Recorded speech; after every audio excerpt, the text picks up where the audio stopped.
Hati-hati pada wanita hamil jika terinfeksi parasit ini, karena akan menyebabkan persalinan yang prematur, infeksi pada air ketuban, dan juga dapat menyebabkan infeksi pada janin.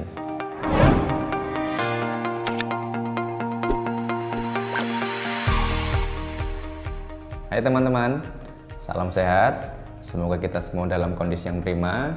Jumpa lagi dengan saya Dr. Wayan. Pada pertemuan kali ini, saya akan membahas tentang keputihan pada wanita.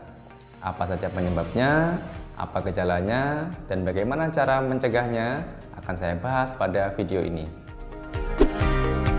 Keputihan dalam istilah medis disebut sebagai leukoria atau flor albus, merupakan cairan atau lendir selain darah yang keluar dari area kewanitaan, dapat disertai rasa gatal, rasa perih atau panas seperti terbakar, rasa nyeri pada saat berkemih atau saat berhubungan, juga terdapat bau dan bentuk yang khas dari masing-masing penyebabnya. Cairan atau lendir yang keluar itu akan membawa bakteri dan sel-sel mati dari area kewanitaan, sehingga area tersebut akan selalu bersih. Nah, keputihan ini bukan merupakan satu penyakit, melainkan dia adalah suatu tanda dan gejala dari suatu penyakit pada organ reproduksi. Keputihan dibedakan menjadi dua. Yang pertama, keputihan yang normal atau fisiologis, dan yang kedua, keputihan yang abnormal atau patologis. Sebelum dilanjutkan, bagi kamu yang belum subscribe, mohon bantu untuk subscribe dan nyalakan loncengnya biar kamu tidak tertinggal video yang terbaru. Banyak video yang menarik loh yang dibahas di channel ini, jadi stay tune ya. Nah, keputihan yang normal atau fisiologis merupakan keluarnya cairan yang tidak berwarna, tidak menyebabkan rasa gatal, tidak berbau. Cairan ini mengandung epitel dan sedikit leukosit yang dapat disebabkan karena pengaruh hormonal. Keputihan yang normal dapat dijumpai pada bayi yang baru lahir, pada saat haid pertama kali atau menarse. Ini dipengaruhi karena hormon estrogen, tapi ini dapat hilang dengan sendirinya. Kemudian menjelang atau pada saat masa subur, saat ovulasi, di mana kondisi lendir akan diproduksi lebih banyak dan lebih encer. Kemudian pada saat kehamilan atau karena pengaruh stres, juga bisa karena pada saat rangsangan ya, pada saat rangsangan berhubungan suami istri. Kemudian karena penggunaan kontrasepsi, terutama kontrasepsi yang hormonal. Nah, untuk keputihan yang abnormal atau patologis merupakan keluarnya cairan atau lendir dengan jumlah, bentuk, dan bau yang bervariasi berdasarkan penyebabnya. Selain itu, dapat disertai rasa gatal, rasa panas atau seperti terbakar, juga rasa nyeri pada saat berkemih ataupun berhubungan. Dia juga mengandung banyak leukosit. Keputihan yang abnormal ini dapat dijumpai pada kasus infeksi, baik itu karena infeksi bakteri, infeksi parasit ataupun jamur.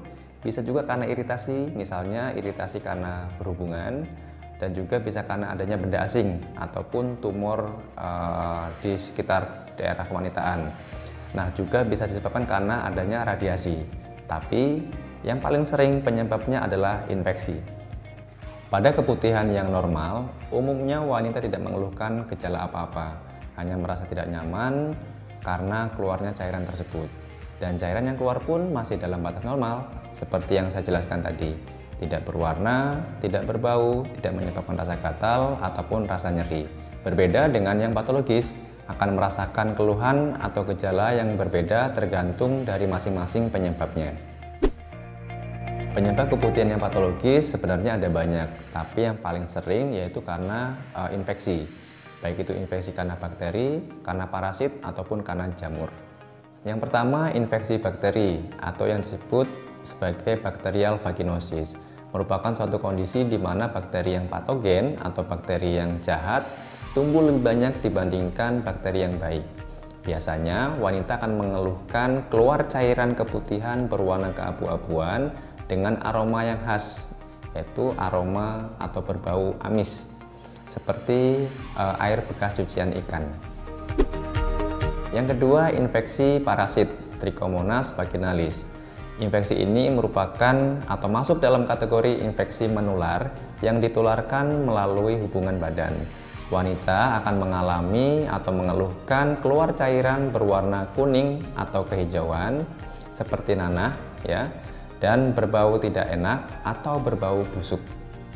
Karena ini merupakan infeksi yang menular, jadi kamu dan pasangan harus diobati agar infeksi ini hilang secara total.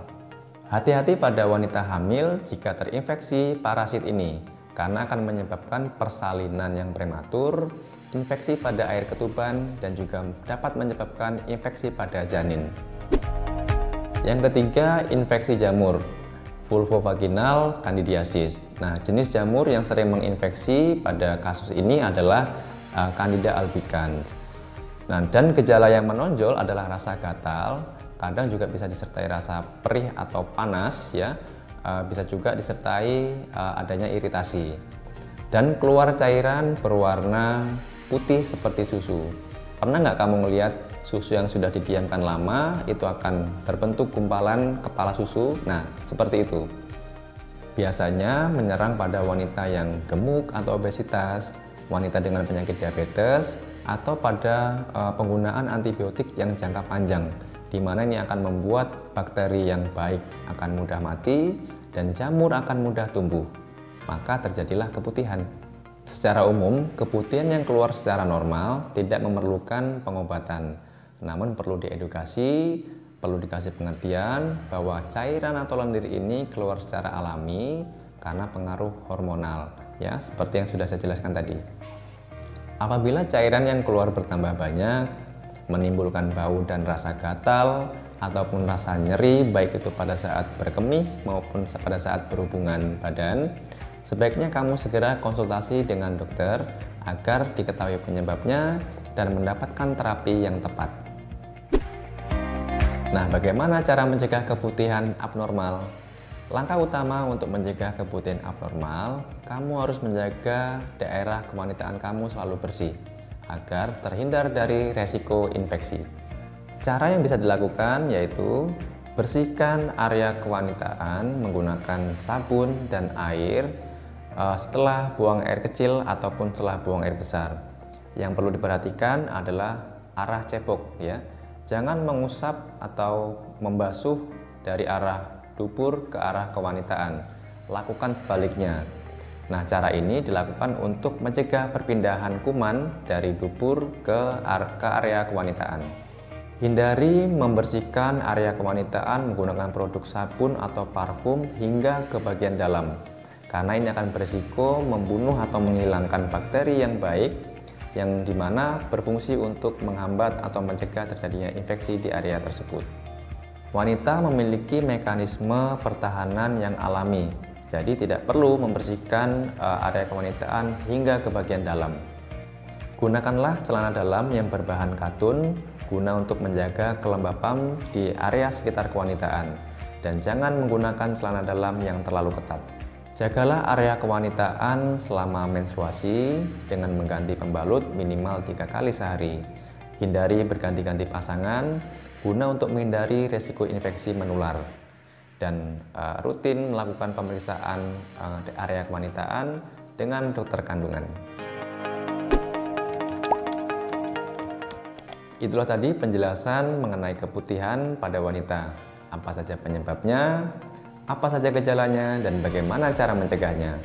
Yang paling penting adalah menjaga kebersihan di area kewanitaan. Terima kasih sudah menonton. Jangan lupa untuk subscribe, like, dan share video ini ke teman-teman kamu, ke orang tua kamu. Jika ada pertanyaan, silakan komen di kolom komentar. Sampai jumpa di video berikutnya. Salam sehat, semoga bermanfaat.